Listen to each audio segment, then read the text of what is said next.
కేంద్ర కేబినెట్ కీలక భేటీ కాబోతోంది. ఆపరేషన్ సింధూర్ తర్వాత తొలిసారి ఈ భేటీ జరగబోతోంది.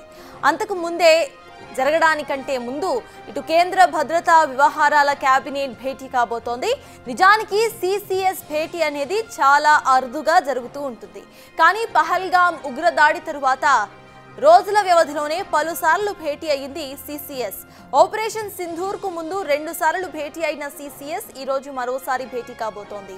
దీంతో ఈ భేటీలో ఎలాంటి నిర్ణయాలు తీసుకుంటారు అనేది ఉత్కంఠగా మారింది. ఈ భేటీలో తీసుకున్న నిర్ణయాలను కేబినెట్ భేటీలో చర్చించబోతున్నారు.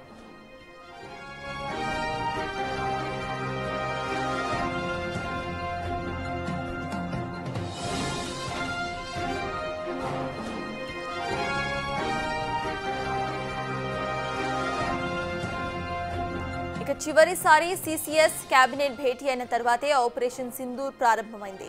ఈసారి కూడా అలాంటివి ఏమైనా సూచనలు నిర్ణయాలు తీసుకుంటారా లేక జరిగిన విషయాలను చర్చిస్తారా అనేది తేలాల్సి ఉంది.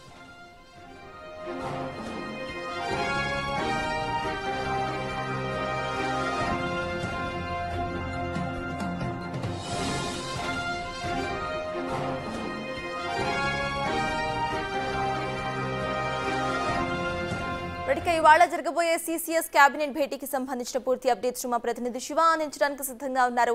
శివ, చెప్పండి, ఇవాళ జరగబోయే సిసిఎస్ కేబినెట్ భేటీలో ఎటువంటి నిర్ణయాలు తీసుకునే అవకాశం ఉంది అనుకోవాలి, లేకపోతే ఇది జస్ట్ ఒక అసెస్మెంట్ మీటింగ్ లాగా తీసుకోవాలంటారా? అప్డేట్స్ ఏంటి?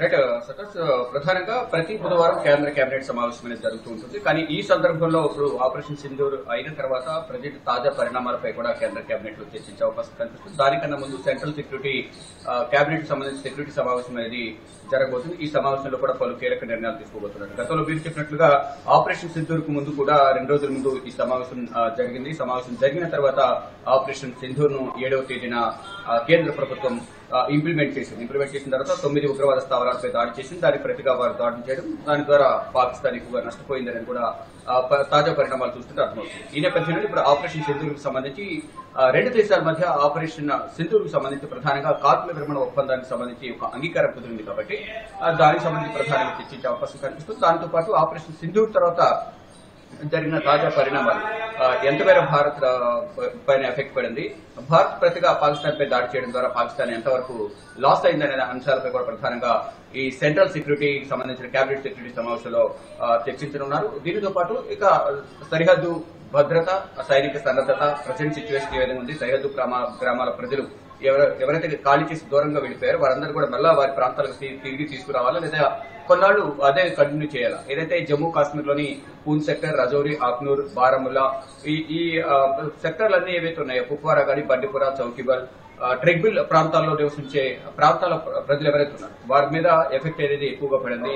సరిహద్దు అత్యంత సమీపంలో ఉన్న నేపథ్యంలోనే వారికి నష్టం ఎక్కువ వాటిల్లే అవకాశం ఉందని భావించిన కేంద్ర ప్రభుత్వం అక్కడ నుంచి గ్రామాల ప్రజలందరూ కూడా సురక్షిత ప్రాంతాలకు తరలించారు. వారందరినీ కూడా బంకర్స్ లో, అండర్ గ్రౌండ్ టెండర్స్ లో ప్రజెంట్ ఉండాలంటూ కూడా వారందరికీ కూడా ఆదేశాలు జారీ చేశారు. దానిలో భాగంగా ప్రజెంట్ వారు అక్కడే ఉంటారా, అక్కడ నుంచి మళ్ళా తరలించాలా అని దానిపై కూడా చర్చించనున్నారు. లేదా కొన్ని రోజులు అక్కడే ఉంచాలనే దానిపై కూడా ఒక నిర్ణయం తీసుకునే అవకాశాలు కనిపిస్తున్నారే. పాకిస్తాన్ కాల్పుల విరమణ ఒప్పందానికి అంగీకరించిన తర్వాత మళ్ళా 3 గంటల్లోనే మళ్ళీ కాల్పులు తెగబడింది, డ్రోన్లతో దాడి చేసింది. దాన్ని సమర్థవంతంగా భారత్ కూడా తిప్పికొట్టింది.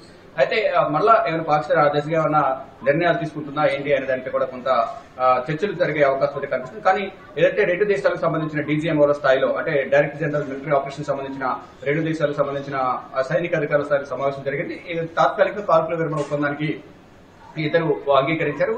భవిష్యత్తులో ఎటువంటి కాల్పులు జరగకూడదనేది కూడా ఒక నిర్ణయం అయితే తీసుకున్నారు. పాకిస్తాన్ అదే మాట మీద ఉంటుందా లేదా దాడులు చేస్తుందనేది కూడా చూడాల్సింది. మరోవైపు నిన్న జమ్మూ కాశ్మీర్ సోఫియా అడవుల్లో కూడా 3 ఉగ్రవాదులను భారత భద్రతా బలగాలు హతమర్చాయి. ఏదైతే పెహల్గామ్ లో జరిగిన కాల్పుల ఘటన తర్వాత, ఉగ్రవాదులు జరిగిన కాల్పుల ఘటన తర్వాత దాంట్లో 26 మంది చనిపోయారు. దానికి సంబంధించిన బాధ్యులు గాని ఎవరైతే దాంట్లో దాడి చేసిన ఉగ్రవాదులు ఎవరైతే వారి కోసం, వారు సహకరించిన వారి కోసం, అనుమానితుల కోసం ప్రధానంగా జమ్మూ కాశ్మీర్ అడవుల్లోనూ పరిసర ప్రాంతాల్లో చర్చ ఆపరేషన్ కొనసాగుతుంది. దానిలో భాగంగానే 3 తారసపడిన నేపథ్యంలో కాల్పులు జరిపారు. కాల్పుల్లో 3 ఉగ్రవాదులు చనిపోయారు.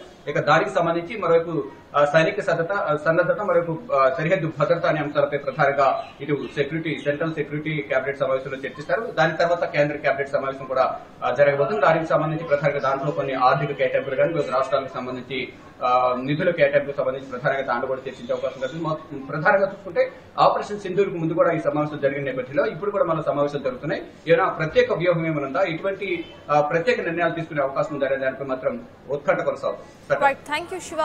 సిఎస్ ఇవాళ సిసిఎస్ కేబినెట్ భేటీ జరగబోతోంది. చివరిసారి సిసిఎస్ కేబినెట్ భేటీ తర్వాత ఇటు ఆపరేషన్ సింధూర్ ప్రారంభమైంది. మరి ఇవాల్టి ఈ కేబినెట్ మీటింగ్ లో ఎటువంటి నిర్ణయాలు తీసుకోబోతున్నారు, లేకపోతే ఇది జస్ట్ మొన్న జరిగిన ఆపరేషన్ సింధూర్ కి ఒక అసెస్మెంట్ మీటింగ్ లాంటిదా అనేది మరి కాసేపట్లో మనకు